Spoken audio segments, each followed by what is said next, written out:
లెక్కలు దాస్తుండ్రు, పార్టీలు అభ్యర్థులు లెక్కలు దాస్తున్నారు. పరిమితి మూరెడు, ఖర్చు బారెడు. ఎన్నికల సంఘాన్ని ఫులిష్ చేస్తుండ్రు. అభ్యర్థులు పొలిటికల్ పార్టీల తీరు ఇంతే. ఈసీ వ్యయ పరిమితి 95 లక్షలే. ఈ డబ్బుతో ఎన్నికలు గట్టెక్కడం సాధ్యమేనా? ఎన్నికల కమిషన్కు ఈ సంగతి తెలియదా? ఒక్క బహిరంగ సభ ఖర్చు 85 లక్షలు అవుతుంది. జన సమీకరణకు 60 లక్షల పైమాటే. ఇప్పటికే దాటేసిన వ్యయ పరిమితి. ఎన్నికల వ్యయ పరిశీలకులు ఏం చేస్తున్నారు? ఒక్కో ఎంపీ నియోజకవర్గంలో 150 కోట్ల వ్యయం అవుతా ఉందట. ఇప్పుడు ఎన్నికల నిబంధన ప్రకారం ఏంటంటే, ఒక పార్లమెంట్లో అంటే ఒక లోక్సభకు పోటీ చేస్తున్నటువంటి ఒక అభ్యర్థి 95 లక్షలు మాత్రమే ఖర్చు పెట్టాలి. అంతకంటే ఒక్క రూపాయి కూడా ఎక్కువ ఖర్చు పెట్టడానికి వీల్లేదు. 95 లక్షలతోనే అన్న ఎంపీ సర్పంచ్ అన్న గెలుస్తుండా? ఇవి కూడా పంచుతందుకు కాదు, మళ్ళీ పంచుతందుకు కూడా కాదు. ఖర్చులకు జెండాల ఖర్చు, సభలు సమావేశాలు బాక్సులు ఒక్క సభకే కొన్ని కోట్ల రూపాయలు ఖర్చు అవుతున్నాయి ఇవాళ రేపు. ఇక మరి ఈ లెక్కలని ఇప్పుడు ఎన్నికల సంఘాన్ని ప్రతిసారి ఫూల్ చేస్తూ ఉంటారు ఎన్నికలు వచ్చినప్పుడల్లా.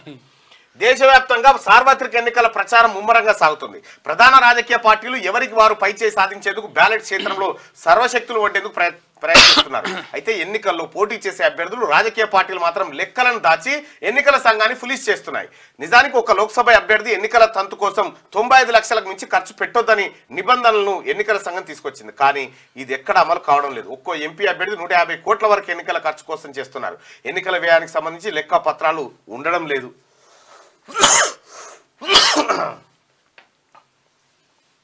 అభ్యర్థులు ఏదో నామకే వాస్తుగా ఖర్చుల లెక్కలు చూపడం, వాటిని ఎన్నికల వ్యయ పరిశీలకులు తమ లెక్కల్లో జమ చేసుకోవడం పరిపాటిగా మారింది. కండక్ట్ ఆఫ్ ఎలక్షన్ రూల్స్ 1961లోని రూల్ నెంబర్ 90 ప్రకారం గరిష్టంగా ఎంత ఖర్చు చేయొచ్చో అంతకు మించి ఖర్చు పెట్టడానికి నిబంధనలు అంగీకరించావు. నిజానికి క్షేత్రస్థాయిలో ఏం జరుగుతుందనే సంగతి ఎన్నికల వ్యయ పరిశీలకులు ఏమాత్రం పట్టించుకోవడం లేదు. వాస్తవంగా ఒక్కో ఎంపీ అభ్యర్థికి 95 లక్షలతో ఎన్నిక ప్రక్రియను కంప్లీట్ చేయడం సాధ్యమయ్యే పని కాదు. ఈ సంగతి ఎన్నికల సంఘానికి తెలియంది కాదు. అయినా 95 లక్షల నిబంధనలు ఎవరి కోసం పెట్టారు, ఎవరిని మభ్యపెట్టే ప్రయత్నమో మరి ఈసీకే తెలియాలి. అభ్యర్థులను ఎన్నికల సంఘం 3 ఖర్చు చేయాలని చెప్తే అభ్యర్థులు రాజకీయ పార్టీలు 150 కోట్ల వరకు ఖర్చు చేస్తూ ఉన్నారు. వాస్తవానికి అభ్యర్థుల ఖర్చుల లెక్క ఎలా ఉండాలంటే, ఎన్నికల్లో పోటీ చేస్తున్నారు రాజకీయ పార్టీలు అభ్యర్థులు ఎన్నికల కమిషన్కు తమ ఖర్చుల లెక్కలు చూపించినప్పుడు తమకు నచ్చినంత ధరలు వేసుకునే వీల్లేదు. అంటే అసలు ధర కంటే బాగా తక్కువ ధరలకు రసీదులు ఇచ్చి తక్కువ ఖర్చు చేసినట్టు చూపించడానికి వీలు లేకుండా కనీస ధరలు ఎంత అనేది కమిషన్ ప్రతిపాదించింది. దాని ప్రకారం ఎలక్షన్లో ప్రచారానికి వాడే వాహనాలకు అద్దెలు, ఫంక్షన్ హాల్, ఆహారం వంటి వాటి అనేక వస్తువులు సేవల వినియోగానికి కమిషన్ ఫుడ్ అప్రూవ్ చేసిన ధరల కంటే తక్కువ చూపించడానికి వీల్లేదు. వాళ్ళు రేట్ ఫిక్స్ చేసి ఎంత ఉండాలో ఏడున్నది లెక్క. ఈసీ అప్రూవ్డ్ ధరలు ఇగో ఇవి. ఇక ఇప్పుడు వాస్తవానికి కూడా ఒక ఎంపీ అభ్యర్థి ఒక తన సభ పెడితే కనీసం కోటి అయితే అంతే, కనీసం కోటి అయితే ఒక్క బహిరంగ సభకు 85 లక్షల పైమాటే. తెలంగాణలో 17 లోక్సభ స్థానాలకు ప్రధాన పార్టీలైన కాంగ్రెస్, బీజేపీ, బీఆర్ఎస్ మధ్య గట్టి పోటీ నడుస్తుంది. అయితే ఇప్పటికే ఈ 3 పార్టీలు 17 నియోజకవర్గాల్లో బహిరంగ సభలు నిర్వహించేందుకు ప్లాన్ చేశారు. కొన్ని నియోజకవర్గాల్లో ఇప్పటికే బహిరంగ సభలను కంప్లీట్ చేశారు. అయితే వాస్తవంగా ఒక్కో బహిరంగ సభ నిర్వహించేందుకు 85 లక్షలకు పైగా ఖర్చు అవుతుంది.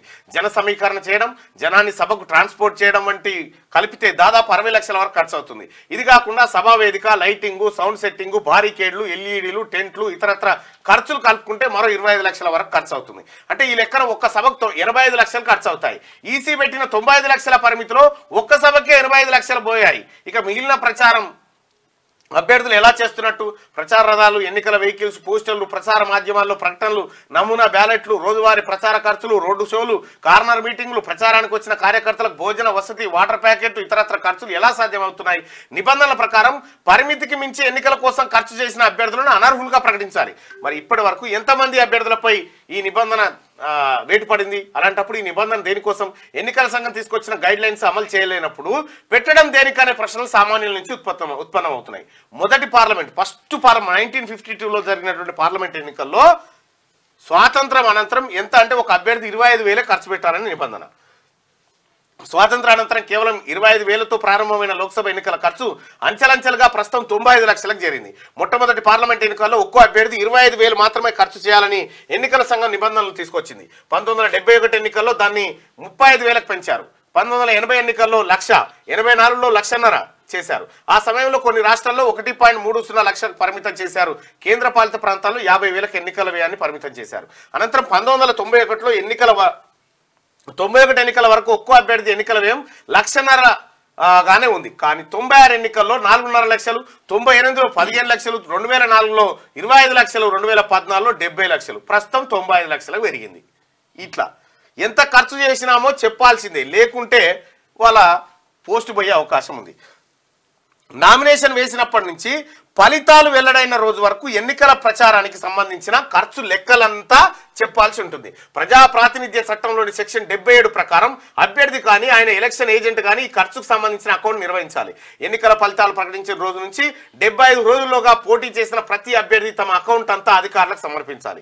అభ్యర్థి పోటీ చేసిన నియోజకవర్గం ఏ జిల్లా పరిధిలోకి వస్తుందో ఆ జిల్లా ఎన్నికల అధికారికి ఈ వివరాలన్నీ సమర్పించాలి. ఫలితాల తర్వాత నిర్ణీత గడువులోగా ఎన్నికల ఖర్చుల లెక్కలు చూపించకపోతే శిక్ష ఉంటుంది.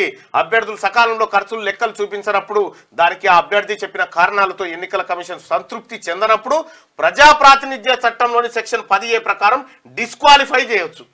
ఇంత క్లియర్గా ఉంది చూడండి. అయితే ఇక మనోళ్ళు ఓ తన సమోసా కొనుక్కొస్తారు. సమోసా ఎన్నికల సంఘం సమోసా ఎంత ఇచ్చినా 10 పైసలు ఇచ్చిరా. 10 పైసలకు సమోసా అంటే కుదరదు. 10 రూపాయల సమోసా ఏదేది కొన్నావు ఎంత కొన్నావు దాని ధర ఎంత ఉంటుంది అనేది ఫిక్స్ చేసింది. ఏంది అంటే రాజకీయ పార్టీలు కానీ అభ్యర్థులు కానీ ప్రచారంలో బస్సు ఉపయోగిస్తే బస్సు ధర ఎంత రోజుకు 6,000 రూపాయలని పెట్టింది. 6,000 రూపాయలకు బస్సు అద్దెకి వస్తుంది, కారే వస్తలేదు. నిన్న ఇవాళ మినిమం అన్నట్టుగా మినీ బస్ అయితే రోజుకు 3,500, ఇన్నోవా వంటి పెద్ద కార్లు అయితే 4,000, ట్రాక్టర్ అయితే డీజిల్ డ్రైవర్ ఖర్చు అన్ని కలిపి రోజుకు 1,000 రూపాయల ఖర్చు అట. ఇక ఫంక్షన్ హాల్ ఖర్చు పట్టణ ప్రాంతాల్లో అయితే రోజుకు 15,000, అదే గ్రామాల్లో అయితే 12,000. ప్రచార వీడియోలు ప్రదర్శించడానికి సభలు సమావేశాలు టెలికాస్ట్ చేయడానికి ఉపయోగించే తెరలకు అద్దె రోజుకు 15,000. డ్రోన్ కెమెరాలు ఉపయోగిస్తే రోజుకు ఒక్కో డ్రోన్ కెమెరా కనీసం 5,000 ఖర్చు చూపించాలి. ఇక ఆహారం విషయానికి వస్తే భోజన ఖర్చు ఒక్కొక్కరికి 80 రూపాయలు, టిఫిన్ ఖర్చు గ్రామాల్లో అయితే 30, పట్టణాల్లో అయితే 35 కనీస ఛార్జ్గా ఖర్చుగా చూపించాలి. చికెన్ బిర్యానీ ఖర్చు గ్రామాల్లో అయితే 100, పట్టణాల్లో అయితే 140. మటన్ బిర్యానీ ఖర్చు గ్రామాల్లో 150, పట్టణాల్లో 180. వెజ్ బిర్యానీ గ్రామాల్లో 70, పట్టణాల్లో 80. టీ పట్టణాల్లో అయితే 10, గ్రామాల్లో అయితే 8. సమోసా 10 రూపాయలు, వాటర్ బాటిల్ 20 రూపాయలు. పార్టీ కార్యకర్తల మెడలో వేసుకునే కండువాలు ఒక్కొక్కటి 15 రూపాయలు, టోపీలు ఒక్కొక్కటి 20 రూపాయలు. ఫోటోలు ప్రింట్ చేసిన టీ షర్ట్లు అయితే 100 రూపాయలు ఖర్చు చూపించవచ్చు. ఇప్పుడు ఎన్నికల సంఘం ఇక ఇట్లా చెప్పింది కదా, చికెన్ బిర్యానీ ఖర్చు ఎంత అంటే 100 రూపాయలు అని చెప్పి ఇంతే ఉండాలని చెప్పింది. ఇప్పుడు దాదాపుగా ఎన్నికల సంఘం అధికారులు దేశవ్యాప్తంగా పర్యటిస్తూ ఉంటారు. వాళ్ళు కూడా అక్కడక్కడ వాళ్ళు తినేటువంటి వస్తువులకు బిల్లులు పెడుతుంటారు. 100 కంటే ఎక్కువ పెట్టకురి, మళ్ళీ మీరు కూడా 100 కంటే ఎక్కువ పెట్టకురి, అప్పుడు తెలుస్తుంది. ఈ విషయం ఏంటంటే ఈ ఖర్చులతోటి ఎన్నికలు జరగవు. ఇదంతా తూతు మంత్రంగా వీళ్ళు ఏదో నిబంధన పెట్టినట్టు చేస్తారు, వాళ్ళు పాటించినట్టు చేస్తారు. అది కూరలేని పామంటారు దీన్ని, ఏది ఎన్నికల సంఘాన్ని. అందుకే ఇది కథ. లెక్కలు దాస్తురంటే దాసకపోతే ఇది అందరికీ ఎరక, మళ్ళా తెలివనోడే లేడు.